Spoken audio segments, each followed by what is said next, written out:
What's going on, y'all? What's up, my Beta gang? BDA Collective, Being Divinely Aligned Collective. What's up, y'all? Grand Rising, Grand Rising. Top of the top, top of the top.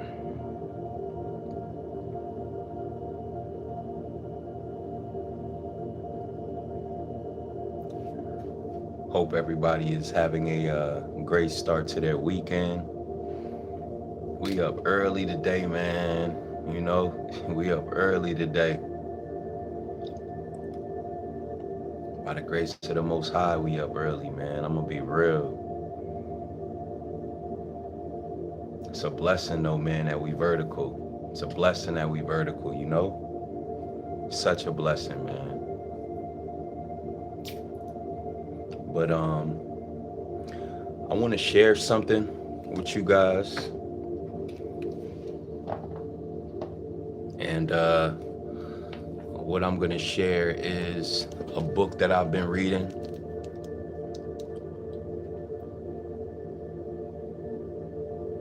It's called Brave in the Wilderness by Brené Brown. The Quest for True Belonging and the Courage to Stand Alone. So this is my second time reading it. The first time I read it was about a year ago.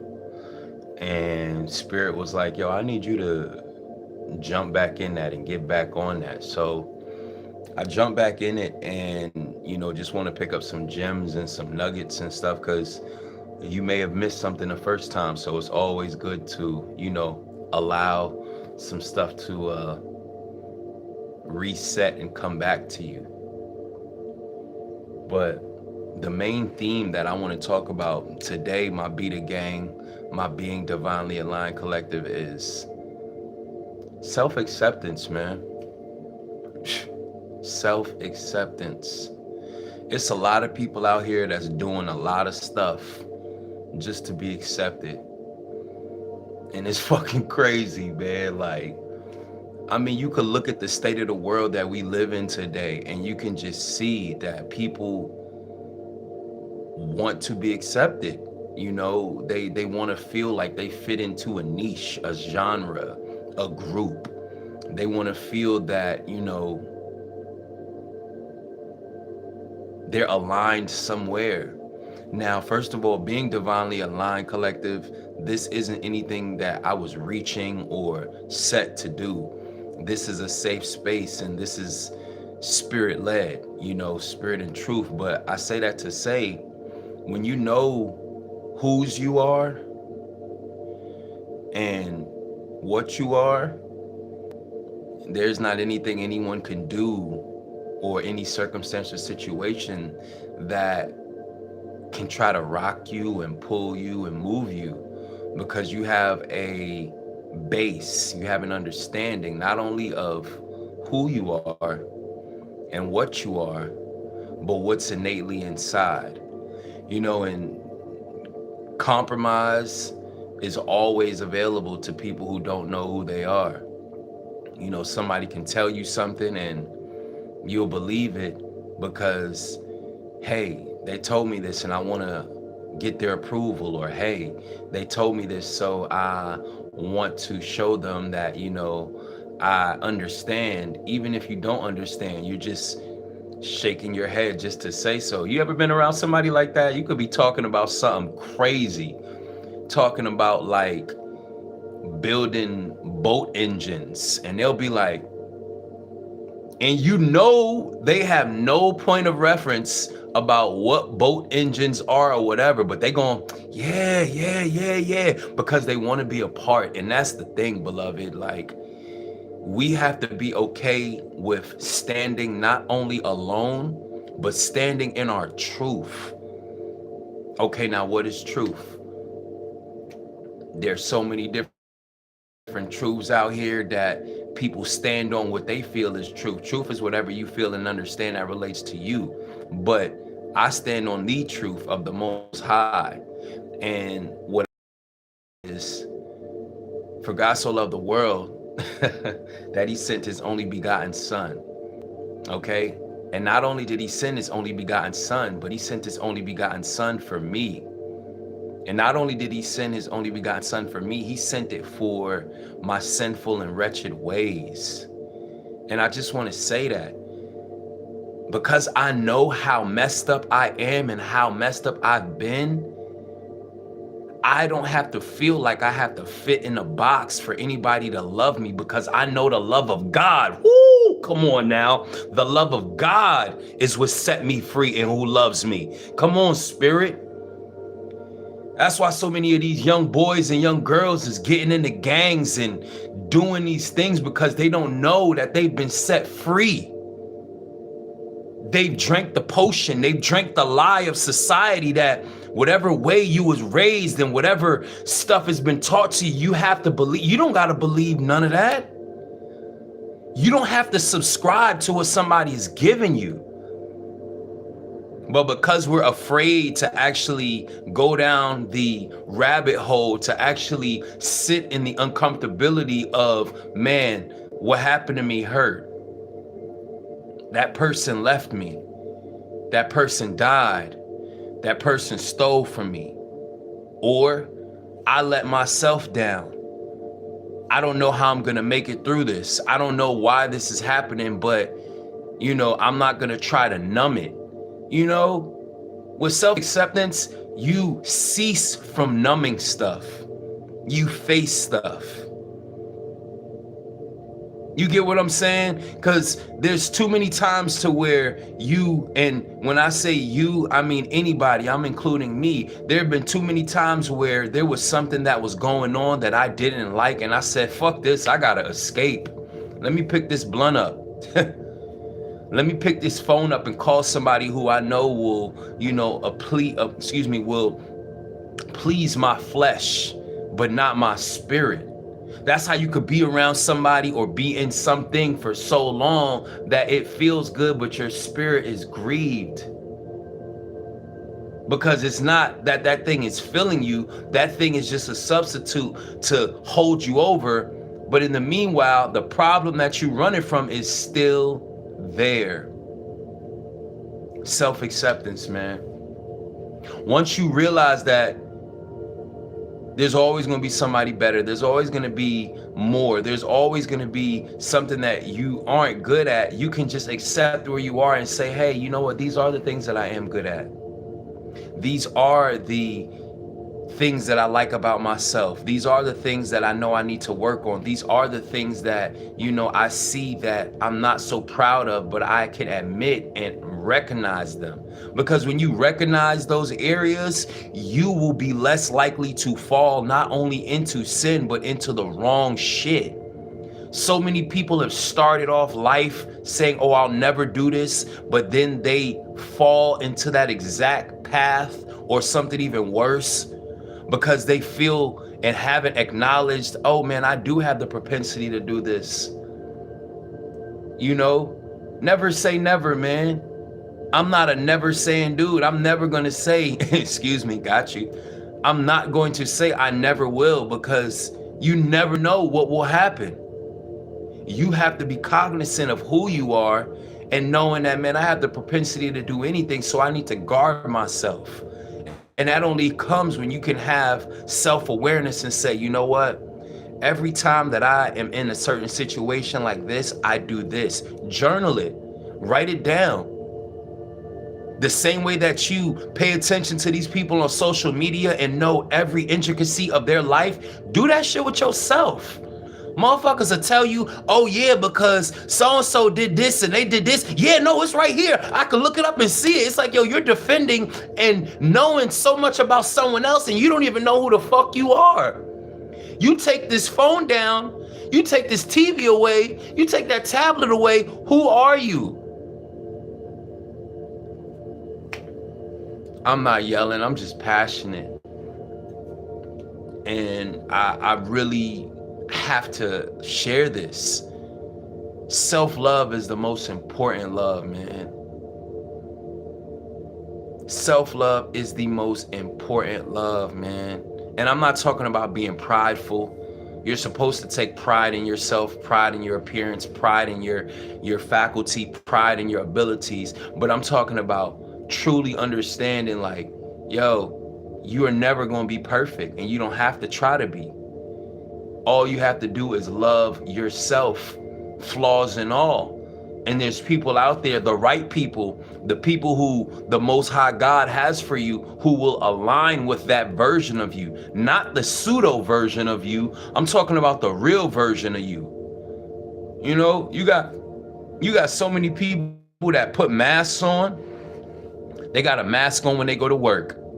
They got a mask on when they come home. They got a mask on when they going on, you know, doing whatever it is they do, like going to the gym, or they got a mask on when they're around this group. They got a mask on when they go to church. They got a mask on just everywhere. And it's like, yo, who is the real you? You're living so many different masks that you don't know who you are. And when you do that, you're cheating yourself of living an authentic life. You trying to make and please and put everyone else up and make them feel happy, that you don't even know who you are and what really makes you happy. That's why you could be, and you see, oh, people say, I lost myself in a relationship. Fuck out of here. You didn't lose yourself in a relationship. You didn't know who you was in the first place. You were mirroring somebody who you wanted to love you, who you wanted to get validation and approval of. So you said, this person does this, and maybe if I do this, they'll see me. They seen you, but then you know what? Shit fades. So, you know, I'll use this example. A woman could put makeup on, but eventually you're gonna see through that shit, and she gonna have to take it off, and you're gonna be able to see the real her. And it's the same thing with us as people. We can put so much shit on. We can put a nice suit. We can put a house. We can put, you know, our kids are doing this. We can put money. We can put stature. We can put fame. But really, who are you without those things? And the Most High God has stripped me of everything that I thought I was, to show me, nah, this is who you are. I'm not a job. I'm not somebody who just loves sports. I'm not somebody who is, you know, a weed head. I'm not somebody who is just driven by, you know, attaining stuff. Nah. And once he stripped me of everything that I had put my faith in, that's when the real person began to emerge, and it wasn't pretty. But you know what, as I sit here now, I love me. I don't know about you, but I love me. I love the fact that I don't know everything. I love the fact that, you know, there's still some stuff that hurts me that I still am working through. I've forgiven it, but I'm working through. I love the fact that I like to not be around people as much as I like to help people. You can help people and want to help people, but not like to be around people. I like that. I thought I had to like people to be around people. Nah, you could want to help people and still not want to be around them. That's called taking your space and having boundaries. That's called not allowing yourself to be drained and always emptying your cup, but filling your cup and allowing whatever is the overflow of your cup to be what you give to people. Too many times I've ran empty because I'm pouring here, pouring there, pouring there. I'm pouring the motherfuckers that wouldn't give me a drop if I was thirsty. You heard? Come on, be the gang. And that's what Spirit was showing me. He's like, yo, check this out. You over here doing this for people who wouldn't even look twice at you when they have it. And they did. You know how many times I checked on people and did stuff for people, and these same people turn around and are nowhere to be found when I'm at my worst, or just need somebody to talk to, or are looking for somebody to reciprocate. Or they were doing it, but they were only doing it up until a point to where when they got what they needed, they felt like, okay, cool, I don't have to reciprocate no more. He gave this and I gave that, and that's it. And that shit hurt. But now as I sit here and I'm still on the journey of not only understanding and understanding who I am and who I'm becoming, I sit here and I could say I'm glad that those things happened. I'm glad that people showed me who they were, because me, I was never faking. I was never faking. Never. So anybody who got a piece of me, whether they deserved it or not, oh yeah, they got the real me. They got doses and pieces and, you know, portions of me that were not supposed to be given to them, because I was doing it from a place of seeking and striving instead of just allowing stuff to come to me. But yeah, they got the real me, you know what I'm saying? And that version of me, but no longer, because I understand boundaries. I understand worth. I understand temperance. And most of all, I understand that I need to love me first before I can give anybody anything. So what they say, the best way to get over somebody is to get under somebody. The fuck you said that for? The best way to get over somebody is to get under somebody. You're not even over that last traumatizing situation. You're not even over that heartbreak. You're not even over that pain, but you're gonna compound that again with allowing your soul to be tied to another individual because you don't want to feel and address what happened? Nah, we ain't doing that. We ain't doing that. Until you address those areas in your life that don't feel good, those areas in your life that are still triggering to you, that are still hard to get over, you're still going to be the person that is seeking, and things aren't going to flow to you freely. But the moment that you choose to say, you know what, fuck that, I got the magic, I got the sauce, I got the juice, I got whatever it is you could say that's the swag or whatever, and it's a privilege to be around me. If you don't feel like that about yourself, something is wrong, because people will show you how they feel about you. It's up for you to pay attention to it. I'm not going nowhere that I'm invited to the last minute. I'm not gonna do anything that will compromise my morals and my values. All money ain't good money. So I'm not gonna attach myself to something that could potentially pay well, but at the end of the day, my spirit is gonna be grieved because I'm aligned with something that I don't morally stand with. People will do anything for a check. Motherfuckers will sell their soul, literally. But the fucked up part about it is, once you sell your soul, the devil don't got no friends. The devil has no friends, only minions. And once you do what he wants, he coming to collect, because he's gonna give you the illusion that you're winning, that you're his friend, that you got what you needed, and yeah, you can control him. No, can't control the fucking devil, the accuser of the brethren. You can't control him, and best believe he's coming to collect. And when he comes to collect, he's coming. He's coming. Ain't no ifs, ands, or buts about it. So you got to make a decision and a choice to say, am I going to compromise and look to be accepted? Or am I just going to go with, you know what? I'm cool with being me, even if that's only one person, two person, three people, or said group or not said group that accept me, but I accept me. You get what I'm saying? It says in the Bible, it is better to dwell on a rooftop than in a house with a contentious woman. Sometimes it's better to be alone than be with somebody who you know ain't good for you. And motherfuckers is compromising just to say I got somebody. Half of these people don't even like each other. Half of these people don't even want to be with this person, but they're only saying it because this is what society pushes. You need somebody to show that you're complete. You gotta have a man, you gotta have a girl, you gotta have a house, you gotta have a car. Maybe success to you ain't all of those things. Maybe success to you is, man, I'm paying my bills. I may have a little debt.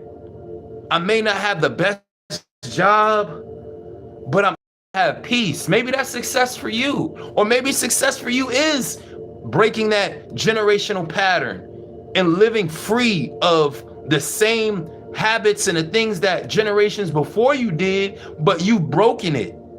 And you've broken it because you simply just refuse to give up, and you refuse to give in to what everyone else did. You're doing something different. And that's success to you. Whatever success is to you, don't let it be based off what somebody told you success is. Let it be based off of where your morality lies within you and what you stand for. Because at the end of the day, if you don't stand for something, you will fall for anything. Self-acceptance. Once you know who you are, you ain't gonna bip or budge when somebody try to tell you something that you know doesn't align with you, that you know isn't a representation of what you want to embody and represent. And you'll be easier and quicker to say, nah, I'm okay. Nah, I'm all right. No, thank you. Fuck out of here. However you say no. You know what I'm saying? Nah, you won't do that. And the quote that Brene Brown used from our beloved Maya Angelou, it reads, it says, "You are only free when you realize you belong no place. You belong every place, no place at all. The price is high, the reward is great." Maya Angelou. Yo, once you can accept yourself, you realize that to accept yourself and to truly do that, the price is high, because you're going to be on a different pattern than everybody else, because everybody else wants to be accepted, so they're doing the same thing. But the trailblazers, those that dare to be great, those that dare to stand alone, those that dare to go against the societal norms, they're the ones that get the reward that is so great, because they realize the air up here is better. The air up here is so much lighter, so much realer, so much more authentic. You could look at somebody who is a copy and you can look at the real thing. And sometimes you may not be able to distinguish the difference, like those bags down in Canal. Shout out to all my New York heads. Shout out to all my people who know about Canal Street. Back in the early 2000s, Canal Street was, and I'm not snitching, this is known. So you have that. Canal Street was known for its great replica bags, whether they were designer or whether, you know, low tier brands. They looked exactly like the real thing until, you know, people got the real thing and they could see, okay, this looks real, it feels real, but you could tell right here. Okay, look, this look real, and I'm using this for about 2 good months, 3 good months, but on that 4th month, the bag or the shoes fall apart. Whereas if it's the real thing, it ain't falling apart. It's still holding up the foundation. It's still holding up the integrity of the authenticity of what it is, because it's the real thing. Authenticity isn't to be broad. It's created genuinely from in here. And once you realize that what you create in here creates the reality that you see, you will not want to perform. You will not want to try to acquiesce into what everybody else is doing. You'll stand alone. And knowing that if you stand alone, whether people come or don't come, you know who you are and you're okay. Self-acceptance, y'all. Accept yourself, love yourself, be real with yourself. There are ugly parts of you. There are great parts of you. They make up a whole. But the more that you try to downplay one part to try to get validation or approval from another people, oh, that other part is going to continually grow. And you're going to continually be in the space where you're constantly trying to please this person and that person. And you're going to always be at a deficit. I hope that don't go over your head. Be the gang, I love you. Being Divinely Aligned Collective, I love you. For everybody that's tuned in and that tuned in, appreciate you. But just know it's nothing wrong with being yourself. It's nothing wrong with being quirky. As I say, I'm weird. I love being weird. And I'm going to continually grow, not only in my weirdness, but grow in my awareness of who I am. Because the best way to be not only successful, but to live a life of peace is knowing who you are. Is knowing everything about yourself, so that when somebody tries to tell you this or that about who they think you are, you could easily dismiss them and say, please, you don't know me. You know why? Because I know me. I love me. I'm with me 24/7. So whatever you telling me and whatever you saying, that's just off of what you think, but you don't know. I love y'all. Happy 888. I hope y'all have a great day.